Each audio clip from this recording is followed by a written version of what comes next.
The painting depicts the Raising of Lazarus. It's a huge altarpiece, including more than 40 figures. So it teems with figures doing various things. It's a very dense, complex work of art. Frames play a large role in how a painting presents. It's often a very subliminal role. You don't think about it, but it really does make a difference to how you experience a painting.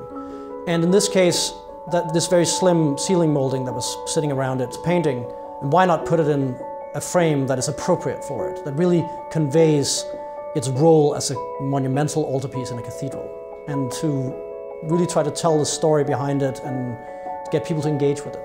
What we try to do in a case like this is to find elements that one could imagine would go around a painting like this. Obviously, the original frame is largely lost. However, in this case, we do actually have one piece of the original frame, and that is the piece underneath the painting. It's called a predella.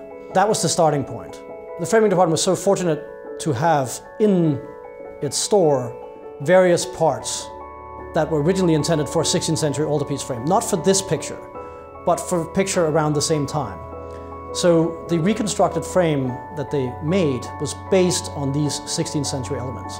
It's 2 columns, a lot smaller than was needed for this painting, but they were then copied and enlarged.